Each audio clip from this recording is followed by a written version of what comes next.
So now I'd like to use the squeeze theorem to evaluate a couple of limits at infinity. So I wanted to start out by just talking about the squeeze theorem because I didn't actually bring it up in class yet.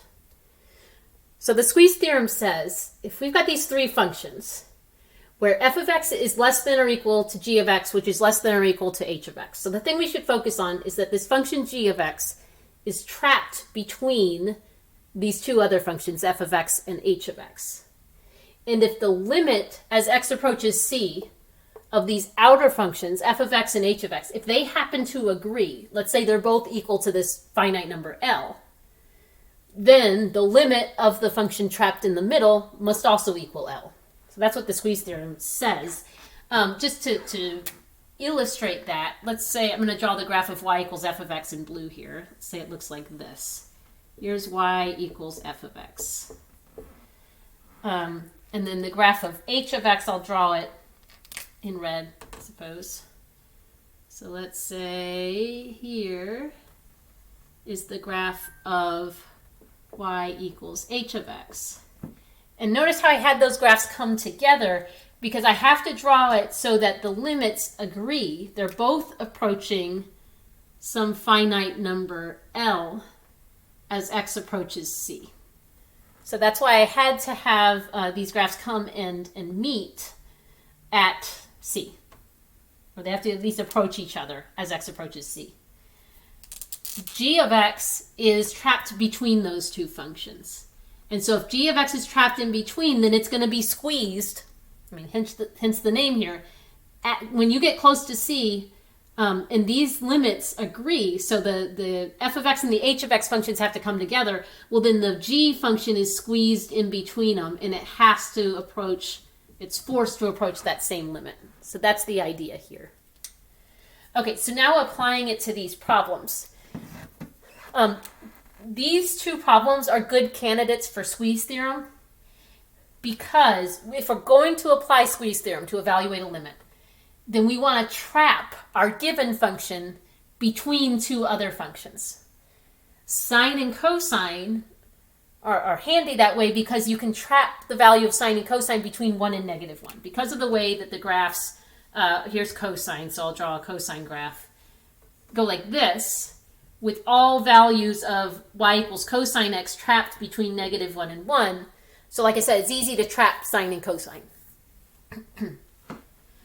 So I want to apply the squeeze theorem here. Let me first note that cosine x, like I drew in this picture, the value of cosine x is always between negative 1 and 1.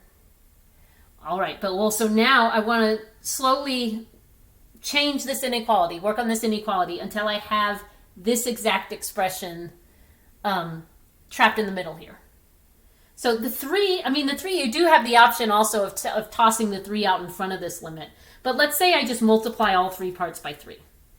And again, the goal here is to make the function trapped in the middle match the given function here. So I'm going to multiply out all 3 parts of this inequality times 3.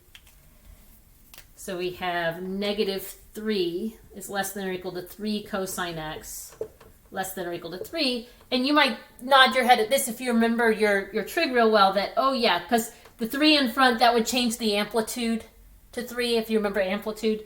And so where cosine x oscillates between negative 1 and 1, 3 cosine x has amplitude 3. It'll oscillate between negative 3 and 3. In any case, okay, I want to make it match. So now I'm going to divide all 3 parts of this inequality by x. Divide by x, divide by x, divide by x. This is fine as long as you know that we're dividing by a positive quantity. Remember that with inequalities, if you divide by a negative, you have to reverse the inequality. But since this is the limit as x approaches infinity, it's fair to assume that x is positive. We wouldn't mess around with negative values of x in evaluating this limit. We're looking at very large positive values of x. Okay, so we know we're dividing by something positive here. Now, note, I should have saved myself more room, but note that the limit as x approaches infinity of negative 3 over x is 0, because that's finite number over infinity, which is the same as the limit as x approaches infinity of the 3 over x on this side. So we know that as x approaches infinity, this is approaching infinity.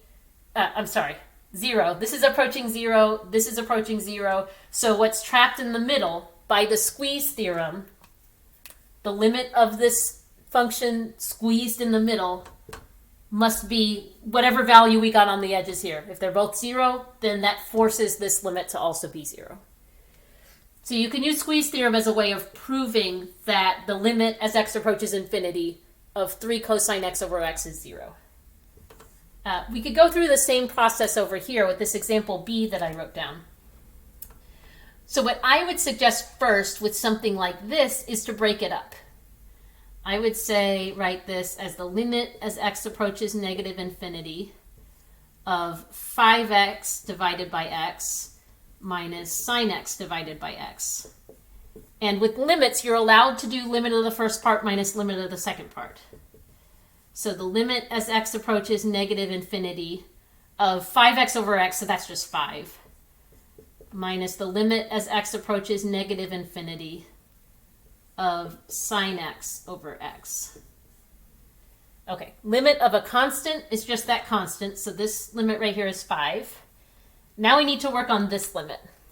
And I think I'd like to give myself a little more room, so I'll erase the squeeze theorem discussion up here. So I want to set this limit aside. Let's talk about it. So I'm working now on the limit as x approaches negative infinity of sine x over x. So I want to take the same approach that I took over here. I can start with, okay, well, I know that sine of x, the value of sine of x is always between negative 1 and 1. The range of the sine function is negative 1 to 1. I want to make what's inside, what's in the middle here, what's squeezed in the middle, match what's in the given problem. So I'm going to divide everything by x.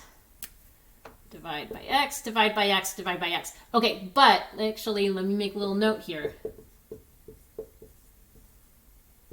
Oops, divide each part of that inequality by x, which x is approaching negative infinity. X, which is a negative number. So when we do that, we need to reverse the inequality. If you divide by a negative, we can do that, but we'll have to reverse the inequalities.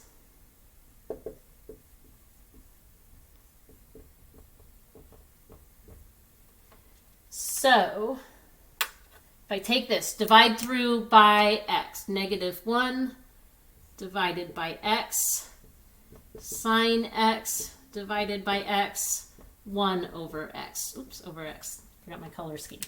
And because we're dividing by a negative, we have to reverse the inequalities. So this will be negative 1 over x is greater than or equal to sine x over x, greater than or equal to 1 over x.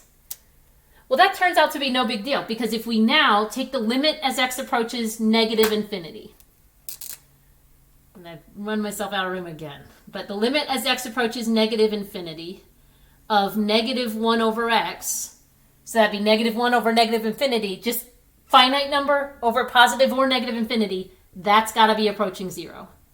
Same thing with the limit as x approaches negative infinity on this side for 1 over x. Finite number over infinity, that's got to be approaching 0. So this is approaching 0. This is approaching 0. That guarantees what's trapped in the middle here must also be approaching 0. So this limit right here is 0, which means we have overall 5 minus 0, so the limit in this case is 5.